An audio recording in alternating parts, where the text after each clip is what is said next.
Good afternoon, Tim. How you doing? Good afternoon, Shabbar. I'm very well.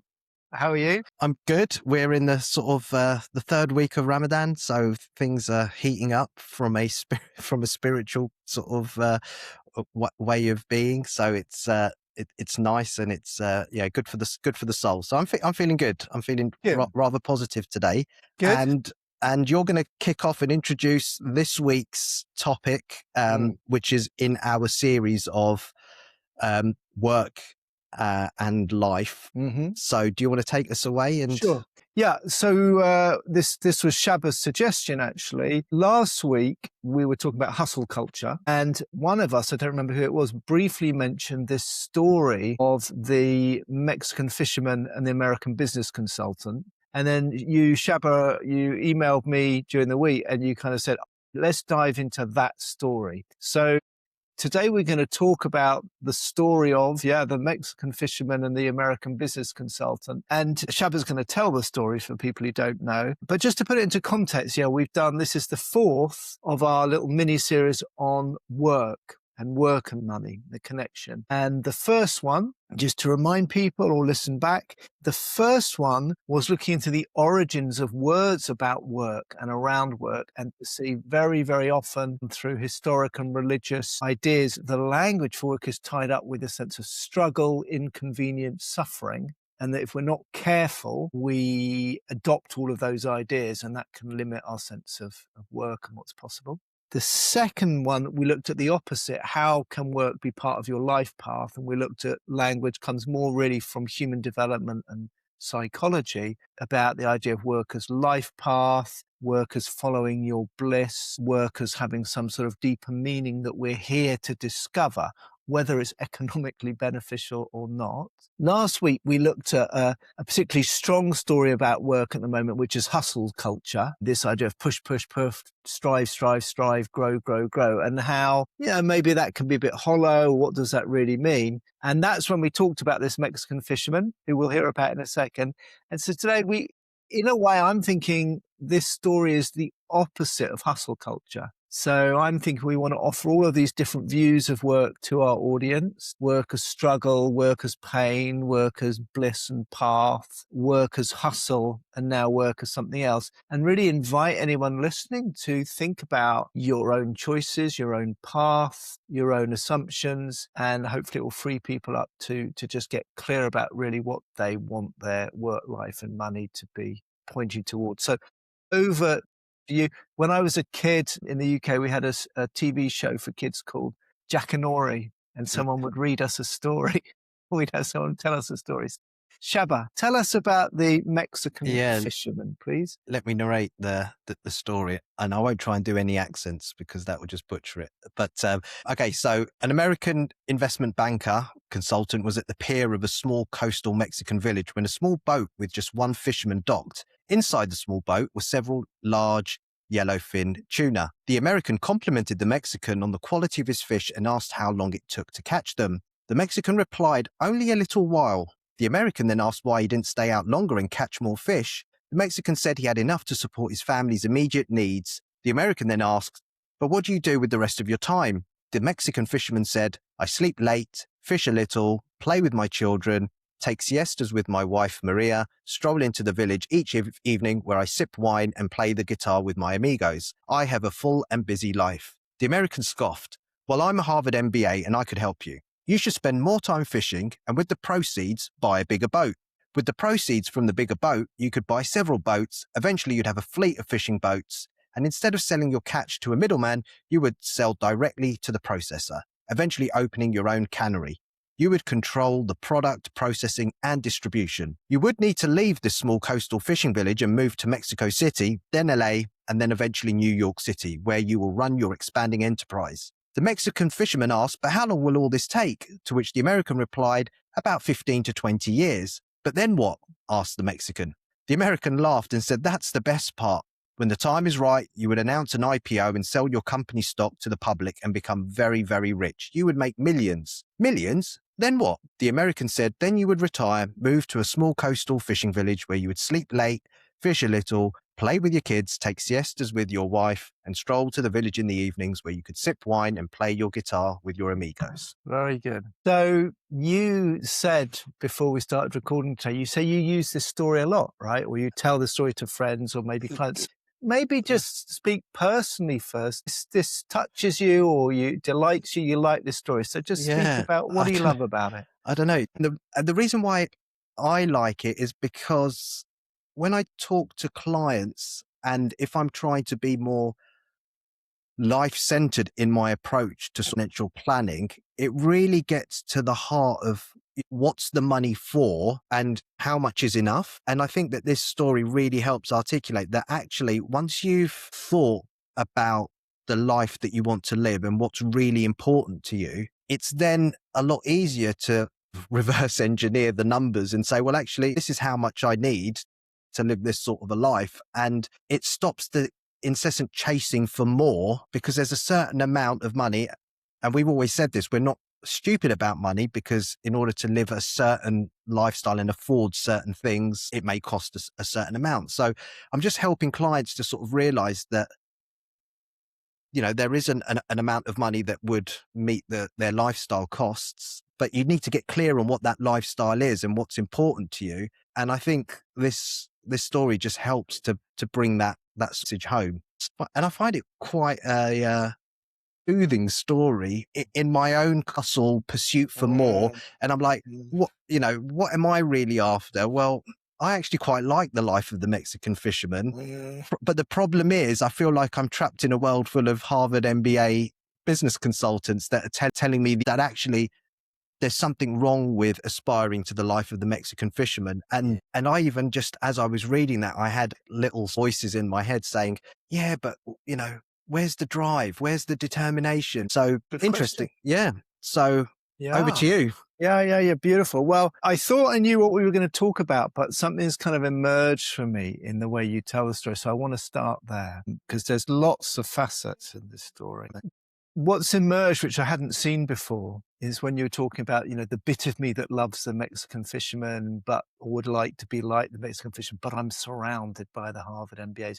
There's an interesting dynamic in the story, which is about power and wisdom and expertise. Because certainly to our Western, slightly colonial minds, when we hear this story, I think we imagine to start with that the Mexican fisherman probably, you know, I'm owning a bit of a kind of colonial worldview, might be a bit simple, not very sophisticated. And then the Harvard MBA. So it's like that bit of us that is bought into some notion that a Harvard MBA has more wisdom, more intelligence, or understands the world better. We get hooked. And then gradually, and of course, that's what the Harvard MBA in the story believes, that he sees something that this poor Mexican fisherman doesn't.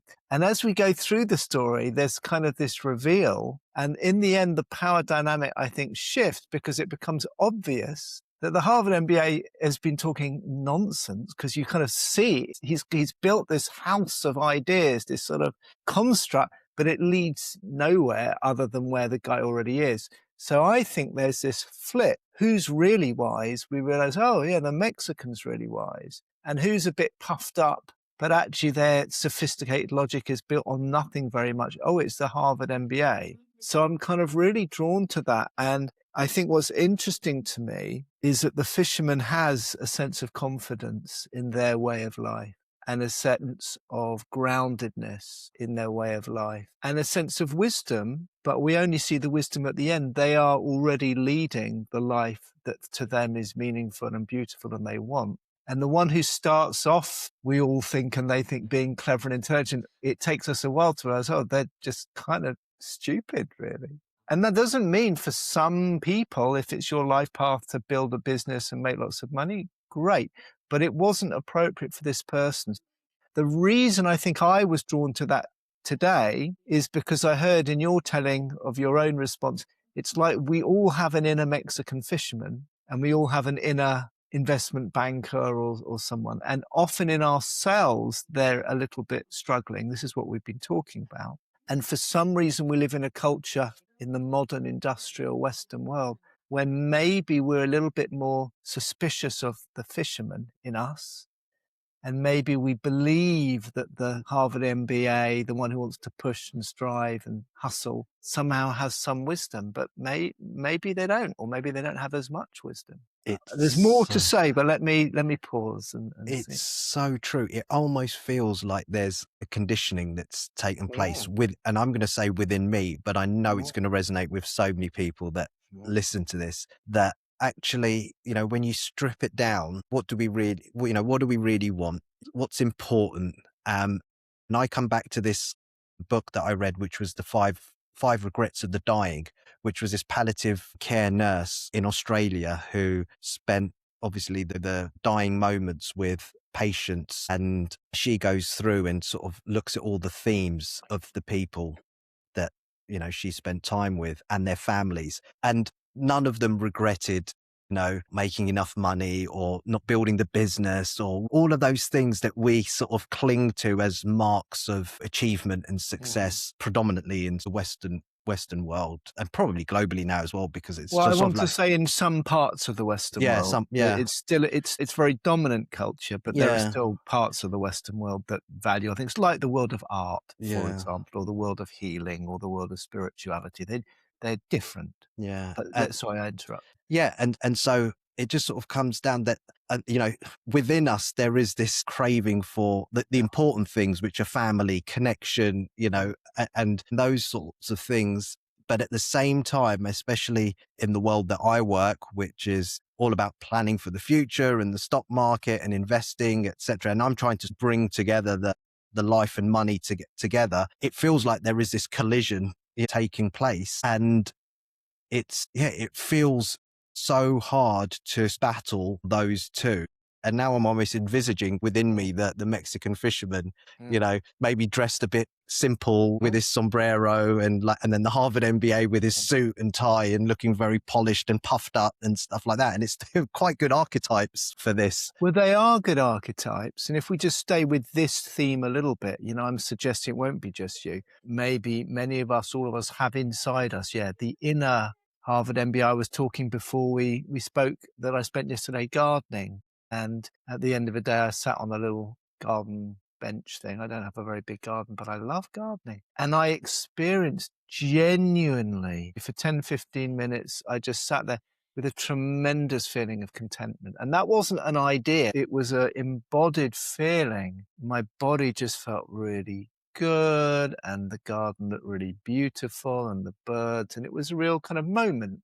Jung Mm, would call it maybe a numinous moment, one of those alive moments. And it's like in those moments, the Mexican farmer or the British landscaper or whatever, we know something kind of true in the moment, but a lot of the time we're caught in a struggle. So I think there is something, maybe people listening could think, when do I really know that I'm feeling whatever, fulfilled, content, alive, creative?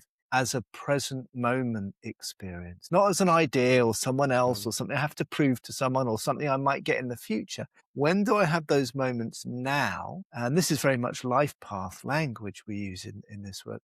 And then from there, the questions might be number one, well, how do I follow whatever tends to create those moments for me? How do I maximize those in my life with and without money? And the other is to get really curious about, well, what's happening when I've got some other voice, the inner Harvard MBA, that seems to push me to tell me I should be doing something or getting something different. And now this is all an intrapsychic process. This is all a kind of internal process. We'll talk in a minute about how that plays out in the world. Yeah, I went off on one there. But yeah, well, it's because you were talking about this kind of struggle, right? This internal battle or pressure or whatever it is. Yeah, and I almost feel like in today's modern world, it's very difficult to sort of tune in and listen to your inner voice because of, social media, the influencers, everything around us is sort of bombarding us with several messages about consuming more, earning more, and all of these things, whether you like it or not, probably just Mm, seep in mm, they do. and just making it much harder to just listen to that intuitive inner voice that Absolutely. that we all have. And so yeah, I mean that's probably one of my struggles. And then there's part of me that's just thinking, well, it's it's great for me to want to be maybe a bit more like the Mexican fisherman, but that might not be everyone's journey. And actually, you know, like you said, there are people that want to drive and succeed and build businesses and do all of that stuff. And I'm guessing that's Well, not necessarily a bad thing if it's done it, for.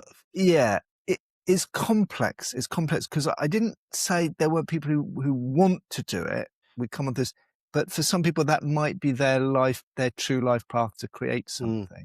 So it's complex. So let's just kind of visit these ideas a bit, and then we'll come back to the fisherman. I think from what you said, there are so many pressures, right? There's influencers and Instagram and media and all of this stuff. I've said this before, and actually one of our listeners said to me it was incredibly helpful. So I want to say it again. One of the most helpful things I find in this work is to simply recognize and acknowledge that we live in a deluded, sick and insane society in regard to money and numbers. And I hope it's clear that when I say that, I'm not saying that with tremendous angst or tremendous hatred or even tremendous judgment, right? It's just, if you really realize the way that all of these messages are an echo chamber of kind of delusion and everybody chasing something that they think they should have or need to pretend to have or will get in the future.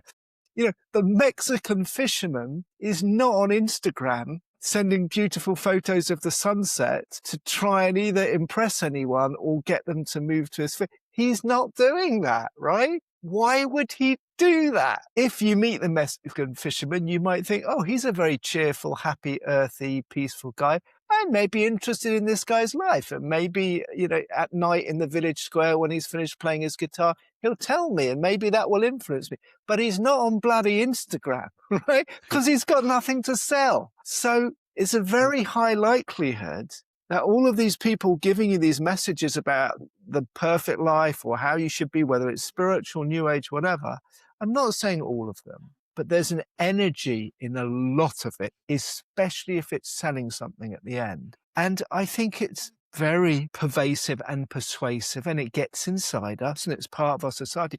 But just to realize it's all kind of crazy, or at least it might be all crazy, I think it'd be really helpful because we have this battle. What do you think? Yeah, I find myself laughing Yeah. mainly because you're smiling and laughing when you're. I'm just thinking of this Mexican fisherman going home and going on Instagram. He just wouldn't do it. Yeah. I mean, it's made me think that would be a great Instagram handle, like new age wisdom from the Mexican fisherman. Why would you Yeah, do why it? would you? And you make such a good point that because it feels, for me anyway, like almost like swimming against the tide when you start to say, well, what we're all kind of obsessed with round the clock is pretty insane. I think you used the words deluded and Well, sick, it is. Yeah. but in sort of challenging that narrative, it almost feels slightly kind of a bit scary in a way, It is. to go against like the mainstream thinking of the time, which everyone seems to be singing from that same hymn sheet, that to try and embrace some of what the Mexican fisherman is all about, it would almost be like, well, like, what the hell are you doing, kind of thing. And, it could be a lot of my own stuff and fear of judgment, etc. But it does feel like the judgment coming from me to the Mexican fisherman from, let's say, the Harvard MBAs, well, you're just lazy, you're just, all of those sorts of things, which I think makes it quite difficult to embrace that side. Yeah. Okay, and let's look at this a little bit. You're just lazy. We mention it, and maybe some people are lazy and it's great to be driven and we need both in our life. We're not against activity or purpose or anything. We looked in the first episode of this mini-series at some religious ideas, and the idea that either work is suffering as some sort of penance for doing wrong or as some sort of proof of your duty and goodness, neither of those allows space for the idea of rest, relaxation as kind of as worthy. So we need to be careful in our culture of, I think there's a value placed on activity, productivity, doing versus not doing. Now, there's no evidence as far as I can see that humans who don't rest, rejuvenate, recreate, are happy, healthy, or actually what they do is very good for society. but still we have a slight edge against it. So yeah, laziness, good to work with that Mm, judgment of laziness. Maybe many of us, I work with a lot of leaders who are on the edge of burnout. They're very mm, weary. Their outer metrics look great, but they feel inwardly hollow. Often they need to learn to be consciously lazy, to have space, emptiness. So there's a whole thing about laziness. mm. Even when we look into the economy, we're always measured on productivity. And I Yeah. understand productivity, efficiency is good, but we don't ask, what are we being productive at? Mm, Right? If I get quicker at making bombs or just building houses that are badly built and shit for the environment or whatever, I can be really productive, but still not doing anything useful. Whereas if I was a bit lazy or slower, I might create more mm, real value. So laziness is a trap. The other thing I wanted to say is you said, yeah, it's really hard to embrace this different way, even if a bit of me wants to, because everyone else is out there. Well, I worry what everyone will think. I think I want to say two things because this is useful for anyone listening who's also questioning this. One is it never is everyone. We always see our echo chamber, our subculture. And you're a community person, you're very loyal to your community and certain tradition, and that's a wonderful quality. But people who are like that, who are very identified with a community and a subculture and a way of being, also are more likely to feel pressured or a little bit stuck by the expectation. So that's a struggle we all have to do with our maybe families or community. But I think this is maybe the more interesting point. There's a lot of kind of sociological research evidence that's looked into people who are questioning the status quo more in any culture. The point is this, I don't want to go into a whole lecture, but very often if we start to ask kind of deeper questions that don't seem to be the status quo, we make a mistake and we think it's just us who's asking. We feel um, more alienated or individual or strange than we need to. Because guess what? When you go to the mosque or I go to the business network meeting, what happens is we all kind of agree when we meet to play the mainstream game and talk about the mainstream stuff. And then we privatize, we keep personal all our questions about what the hell am I doing? Or in other words, you go to, for your example, your community or mosque, and you're more likely to show up like the Harvard MBA, or at least feel you should. And the bit of you that's a bit like a Mexican fisherman is hiding or a bit embarrassing. But here's the point. What makes you think everybody else or half the people there aren't doing the same thing? Because they probably are. and and I think my evolution is partly to become less fearful and Right. become more brave in embracing and talking about the Mexican fisherman, part Mm, of part of me and what might be hiding in other people, to at least give an opportunity to air, or honor that side. And that's what I've tried to do. And that's why it's such a good story with clients, because you're so focused on the number when clients first come in. Most clients come in with, oh, is my number big enough in my pension? And in this attempt to slow it down and let's get some perspective and what's really important. This story is such a great bridge. But yeah, I totally agree. Well, there must be a lot of people that do question, the current narrative and probably do want to embrace parts of the Mexican fisherman, and they maybe don't have the space or the confidence or the ability to do that. So, and I think that's the bigger purpose of these mm. conversations, that we're doing. And this podcast, And yeah. this podcast is really to bring this story Yeah. or different story to life and encourage more people to Mm, embrace it and question.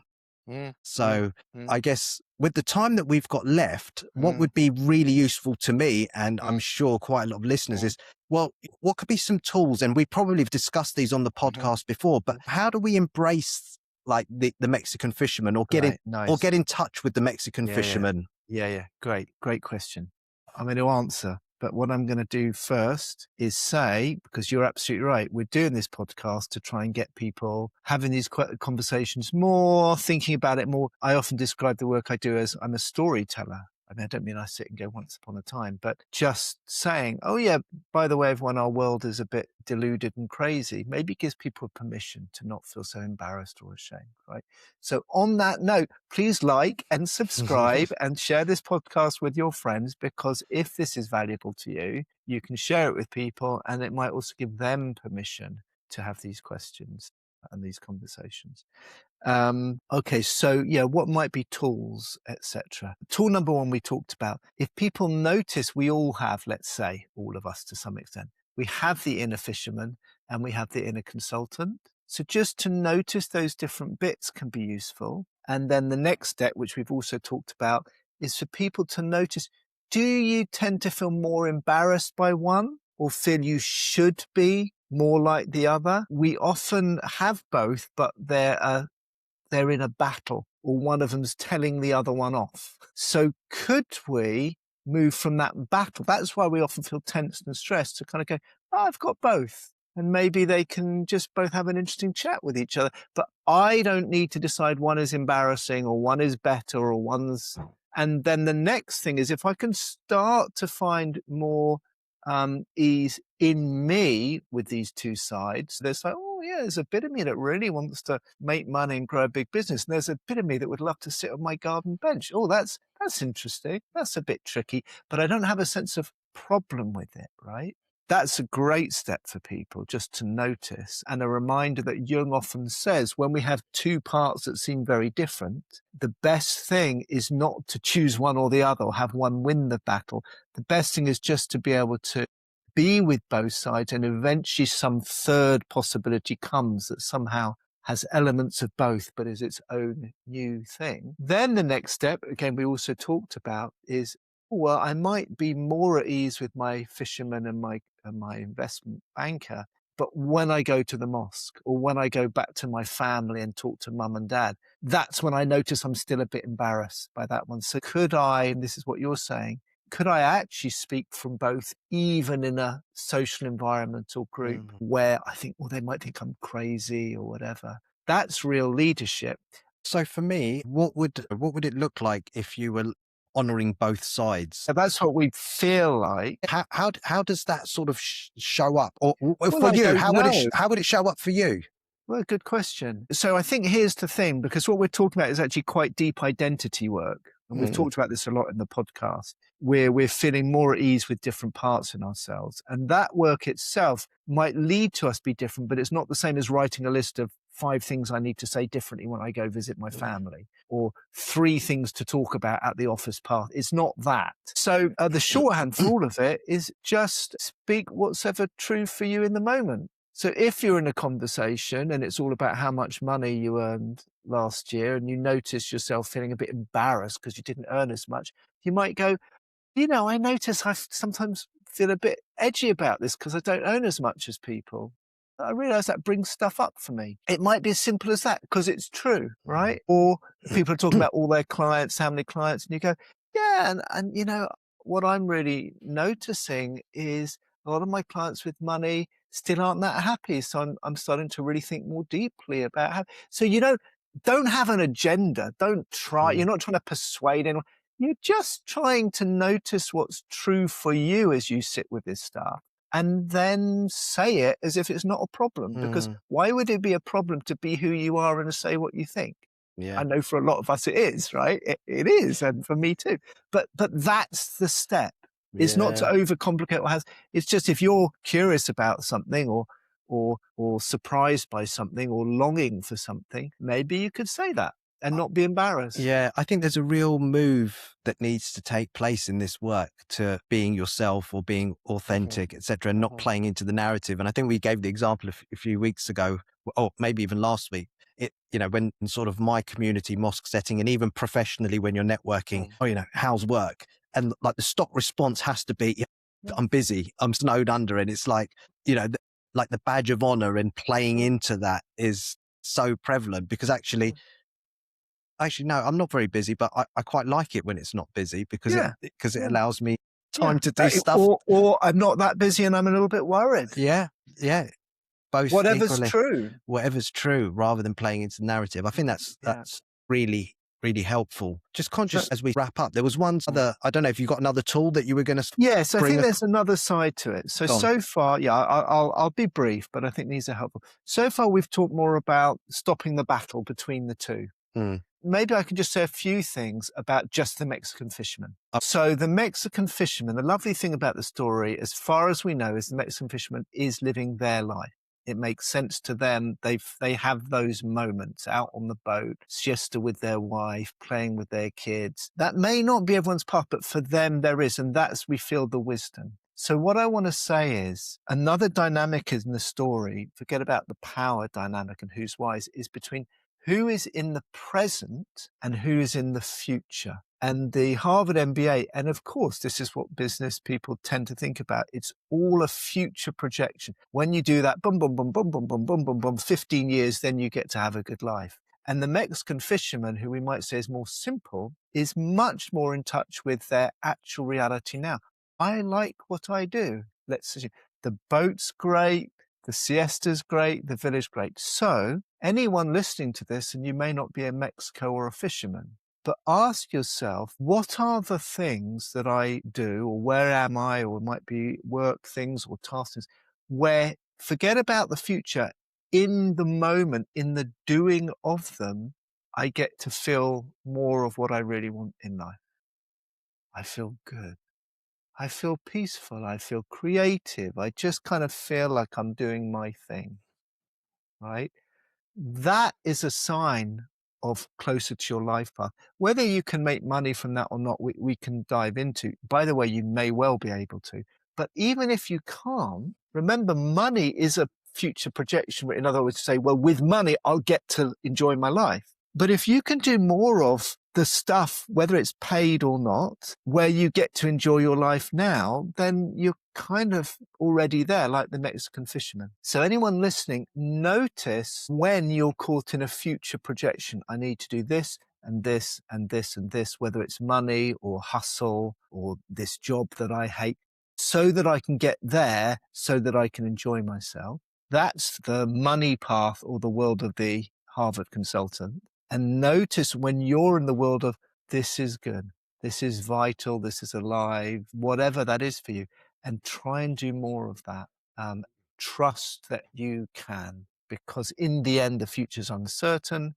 Remember, we're not stupid about money, but if you can maximize, it goes back to your regrets of the dying. Who knows? We might get a diagnosis today and be gone in 3 months. Could happen to any of us, right? So you want to be able to say, as far as I was able, I could enjoy the now. I enjoyed the present. And as far as I was able, with work or not work, or with money or without money, I I directed my life energy to what really enriched the present moment, whatever that is for you. And I wasn't caught for decades in chasing a future projection that Mm. probably never gets there. So that's maybe more than a technique, that's a whole philosophy for life. But it'd be worth it just next time you're stressed or next time you're with a big decision. Can you notice those little moments in life that bring you that sense of really being alive? And what would it be like to prioritize that rather than the chasing for some future number or situation? Yeah, I think that's a great litmus test to be able to sort of stop and just quickly take check of whatever decision that you're making. Potentially, is it one that's steeped in projection of what's going to happen in the future, or is it going to be something which is serving you in the present and allowing you that quality of like you had in the garden, for example? And just being mindful of that, I think goes a long way. And I know that there's always been this sort of like life path question, which is, if it weren't for money, what would I be doing with my time? Mm. And I often reflect on that question as more of a life path question. And I think anyone who's listening, who's not been a regular listener, I think really trying to like tune in to what's important on your life path will really help to bring out that inner Mexican fisherman's. I think that's right. And just to take a final step, the way we figure that out, I don't think is through our thinking minds. Yes. It's through noticing when is it, what is it, where is it. When you're doing it, you have those moments of contentment, peace, fulfillment, satisfaction, joy, beauty, whatever it is. That's an embodied experience in the present then you can think about, oh, well, what's that and how do I make sure I prioritize that? But sitting there thinking about that stuff, that tends to get us pulled into the more conventional ways of thinking. It makes me wonder if we have one more episode in this series, which is the question about, could we actually survive or get money through following the life path? Because as soon as people, I'm imagining, start thinking about this, we get an edge of fear, which is, well, if I did that, I have no money, I lose my salary, I'm back under the bridge. So Yeah. there might be a final step to start to talk about how it is that it's a little bit more mysterious and surprising than that. Yeah. And that life actually does support us to follow our life path with and without money. Maybe that's one for next time. Yeah. I definitely think that could be worth exploring. I think we'll wrap up there, Tim. Lovely. Go fish. Enjoy your Go fishing. fish, go have a I'm going to sit siesta. in my garden. So I'll see you next time. Lovely. Thanks, Shabba. Bye-bye.